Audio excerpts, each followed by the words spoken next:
अस्सलाम वालेकुम dear students, 10th class computer की हमारा जो आज का लेक्चर है इसके अंदर हम लोग अपनी एक्सरसाइज करेंगे इस चैप्टर की, जिसके अंदर हम उसके पहले 3 क्वेश्चंस को डिस्कस करने जा रहे हैं। नंबर 1 पे हम एमसीक्यूज के बारे में देखेंगे, फिर शॉर्ट क्वेश्चंस और साथ में ट्रू फॉल्स। जी तो स्टूडेंट, फर्स्ट ऑफ ऑल जो हमारे पास पहला क्वेश्चन है जी वो है एक्सरसाइज का एमसीक्यू से रिलेटेड। हम स्टार्ट कर रहे हैं जी एमसीक्यू से, एक्सरसाइज को सोल्व करेंगे और इसमें है a software that facilitates programming in writing computer program is known as.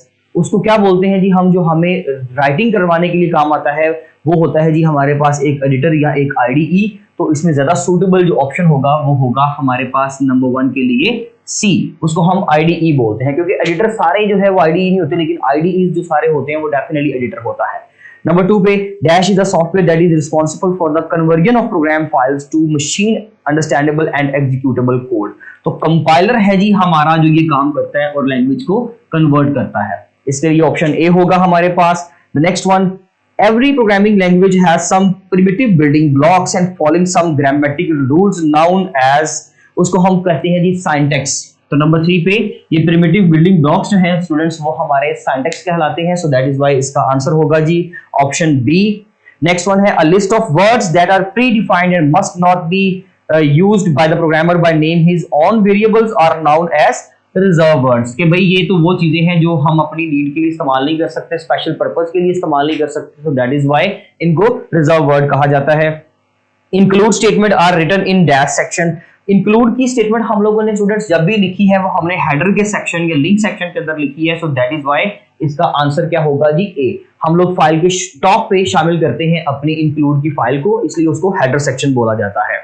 उसके बाद dash are added in the source code to further explain the techniques and algorithm used by the programmer. क्या चीजें हम further अपनी तरफ से add करते हैं जी, ये हम अपने एक लेक्चर के अंदर पढ़ चुके हैं कि जी इनको हम लोग कमेंट्स बोलते हैं, सो इसलिए सी ऑप्शन राइट होगा। ये हम असिस्टेंट्स के लिए, सपोर्ट के लिए यूज करते हैं कमेंट्स को। ये नॉन एग्जीक्यूटेबल इंस्ट्रक्शंस होती हैं, कंपाइलर इनको कंपाइल नहीं करता। The next one, dash are the values that do not change during the whole execution of program। कौन सी चीजें हैं जो कभी भी पूरी एग्जीक्यूशन में कभी भी चेंज नहीं होती? तो वो सिर्फ कांस्टेंट्स होते हैं, क्योंकि variables are the changeable values, वो तो चेंजेबल होते हैं भाई। उसके बाद क्वेश्चन नंबर 8 है students, a float uses dash bytes of memory. Float हो या इंट हो, ये दोनों स्टूडेंट्स जो हैं ये क्या यूज करते हैं? ये 4 बाइट्स ऑफ मेमोरी इस्तेमाल करते हैं, सो दैट इज व्हाई यहाँ पर 8 का आंसर क्या होगा हमारे पास? बी। इंट बी और फ्लोट बी 4 बाइट्स, और जो 4 टाइप का वेरिएबल होता है वो मेमोरी के अंदर सिर्फ 1 बाइट को कंज्यूम करता है। The next one, for initializing a variable we use dash operator. कि भाई इनिशियलाइज करने के लिए, वेरिएबल को इनिशियलाइज करने के लिए हम इनमें से कौन सा ऑपरेटर इस्तेमाल करते हैं? तो फॉर इनिशियलाइजिंग अ वेरिएबल, जब हमने वेरिएबल को इनिशियलाइज करना होता है तो उसके लिए हम स्टूडेंट्स इक्वल्स टू का साइन दरमियान में लिखते हैं। मतलब ये कि सपोज मैं यहाँ पे लिखता हूँ x इज इक्वल टू 10, तो ये वेरिएबल इनिशियलाइज हो गया, इसलिए यहाँ पर इक्वल्स टू का साइन हमने इस्तेमाल किया है, तो इसलिए ये इनिशियलाइज हुआ है। And the last one, dash can be thought of as a container to store constants. कि क्या चीज अभी जो कांस्टेंट्स को स्टोर करने के लिए इस्तेमाल करता है? डेफिनेटली वो वेरिएबल होता है जो हम कांस्टेंट्स को स्टोर करने के लिए, देखा जाएगा तो 10 एक कांस्टेंट है और उसको स्टोर किसने किया है? x ने अपने अंदर स्टोर किया है। So x is a container, that is a variable that is used to store data और कांस्टेंट्स। ये थे जी हमारे कुछ एमसीक्यूज जिनके आंसर्स हमने देख लिए। उसके बाद हमारे पास ट्रू फॉल्स का क्वेश्चन है एन आईडीई। अब यहाँ से ट्रू फॉल्स हमारे सिलेबस का हिस्सा तो नहीं है स्टूडेंट्स, लेकिन देखा जाए तो भाई इनमें से एमसीक्यूज वगैरह बन सकते हैं, सो दैट इज व्हाई हमें इसको कर लेना चाहिए। An IDE combines text editor, libraries, compilers and debuggers in a single interface। IDE के अंदर सब कुछ होता है, ये पूरा पैकेज होता है, आपका डिबगर, आपकी हर चीज इसके अंदर शामिल होती है, so that is why it is correct answer, true।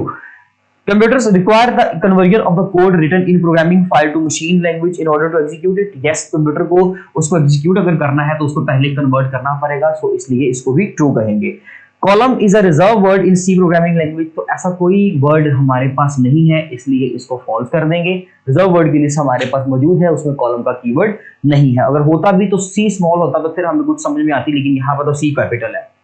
Comments goes here is a valid comment. तो भाई comments goes here is a valid comment में दोनों तरफ देखा जाए तो अस्टेरिक यूज किया हुआ है स्टूडेंट्स, तो अस्टेरिक अलाउड नहीं है।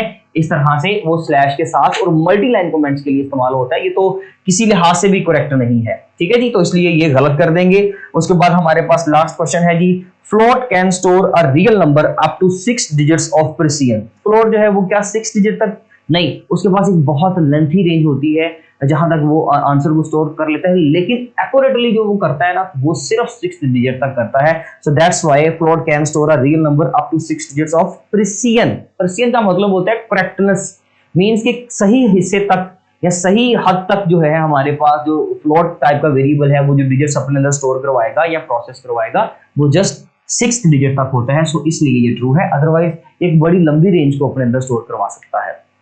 उसके बाद स्टूडेंट्स हमारे पास कुछ क्वेश्चंस हैं जी।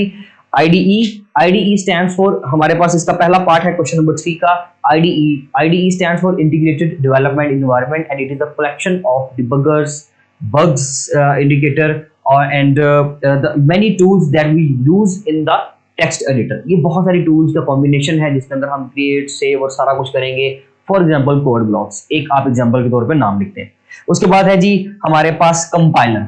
IDE के बाद है कंपाइलर। कंपाइलर क्या चीज है जी? ये एक ऐसा सॉफ्टवेयर या एक ऐसा टूल है, एक ऐसा ट्रांसलेटर है जो कि हमारे हाई लेवल लैंग्वेज को मशीन लैंग्वेज के अंदर कन्वर्ट करता है।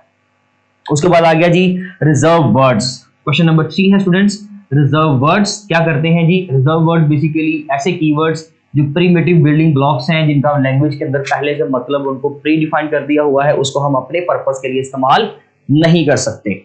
उसमें आपने रिजर्व वर्ड्स का जब शॉर्ट क्वेश्चन आएगा तो आपने 2 से 3 रिजर्व वर्ड्स लाजमी तौर पे याद रखें और उनको लिखने साथ में। शॉर्ट क्वेश्चन का जब आर्टिकल कंटेंट लिखेंगे तो साथ में एग्जांपल की हेडिंग देकर कुछ रिजर्व वर्ड साथ लाजमी तौर पे लिखें। उसके बाद आगे जी main section of a program. Main section of a program क्या होता है? इसके अंदर हम मेन फंक्शन बनाते हैं इस तरह से, इस तरह, ठीक है जी। तो ये मेन फंक्शन का बेसिकली जो है वो जस्ट उसको इंडिकेट करना, जस्ट उसको लिख देना ही मेन का जो हमारे पास पोर्शन है वो कंप्लीट हो जाता है। इससे पहले हम वो कीवर्ड लिखते हैं, अगर आपने वो लिखना है तो वो भी ठीक है, अदरवाइज ये इसके बगैर भी हो सकता है। वर्ड मेन का फंक्शन इस तरह से बनता है। तो ये बेसिकली हमारा structure of a C language program के अंदर जो दूसरा कंपोनेंट था ये वो वाला कंपोनेंट है। उसके बाद है जी हमारे पास क्वेश्चन 4 टाइप डाटा।